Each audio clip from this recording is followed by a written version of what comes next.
बिस्मिल्लाहिर्रहमानिर्रहीम। अस्सलाम वालेकुम फ्रेंड्स, कैसे हैं आप सब। फ्रेंड्स, आज मैं आपके लिए आलू के डिलीशियस पराठों की रेसिपी लाई हूँ जो बनाने में आसान और खाने में बहुत मज़ेदार। इसके लिए मैंने 2 प्याली आटा और 1 प्याली मैदा लिया है और हाफ़ टी स्पून अजवाइन आप ज़रूर शामिल करें इसमें। 1 टीस्पून नमक और ये 3 से 4 चम्मच के करीब कुकिंग ऑयल। अगर घी है तो आप घी का इस्तेमाल कर लें, कुकिंग ऑयल का इस्तेमाल करना है तो वो कर लें, दोनों ही बेस्ट हैं।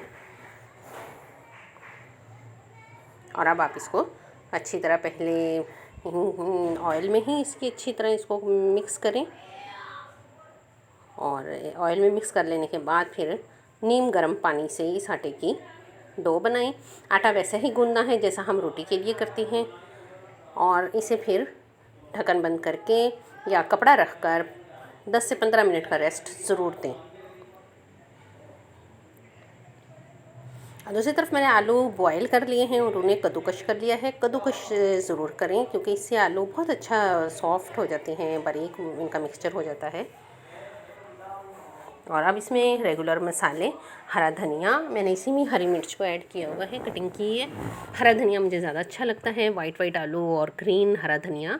और ये 1 प्याज है जिसे कद्दूकश किया है, या बारीक कटिंग कर लें या फिर कद्दूकश कर लें, लेकिन होनी बारीक ही चाहिए। और ये हमारे रेगुलर मसाले जिसमें चाट मसाला, सुरख मिर्च, अजवाइन, नमक और कलौंजी शामिल है और पिसा हुआ धनिया भी है, खुश्क धनिया। तो ये सब मसाले इसमें ऐड किए और साथ ही टेस्ट के लिए कि मज़ीद अच्छा टेस्ट हो उसके लिए मैंने ये लेमन जूस इसमें ऐड किया है।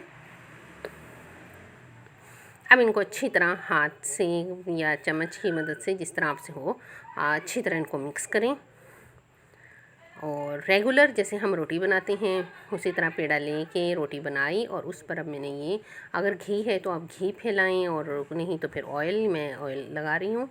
और अब मैं इस पर ये पेस्ट मैंने रखा, पेस्ट को पराठे पर अच्छी तरह फैला लें। अगर आपने गोल पराठा बनाना है तो फिर ऐसे इसे रोल करें, एक दूसरे से फोल्ड करके यूँ रोल बना लें और अच्छी तरह से पेस्ट कर दें कि खुला ना रह जाए, मसाला बाहर ना आए। और अब आप इसे राउंड शेप दे दें। ये इसका सिरा मैंने बंद किया। इसे 5 से 10 मिनट का रेस्ट ज़रूर दें। अब पेड़े को ये मैं इसी तरह पेड़े बना कर मैंने रख लिए और उनको फिर मैंने रेस्ट दिया है।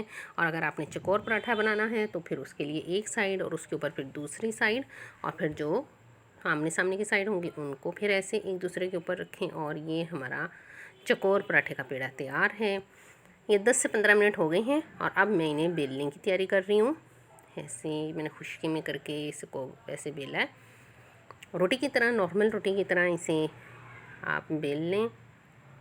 अगर आप चकला बेलन के बगैर बना सकती हैं तो वो भी बेहतरीन है, लेकिन मुझे नहीं आता, मैं चकला बेलन का ही इस्तेमाल करती हूँ, इसलिए फिर ये मैंने चकला बेलन पे करके और अब ऐसे तवे पे डाला, इसकी साइड चेंज की और ये इसके ऊपर घी या ऑयल जो आपको मज़ा दे, अच्छा लगे आपको, वो डालें और पलटें।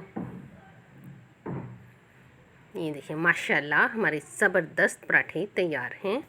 फ्रेंड्स, मेरी ये रेसिपी बहुत इजी है और खाने में बहुत डिलीशियस, आप ज़रूर ट्राई कीजिएगा। और आप मेरे channel cooking with Afifa Zainab को सब्सक्राइब ज़रूर करें, मेरी वीडियो शेयर करें ताकि मैं आपसे इसी तरह की वीडियो और बना सकूं। अपना ख्याल रखें। अल्लाह हाफ़िज़।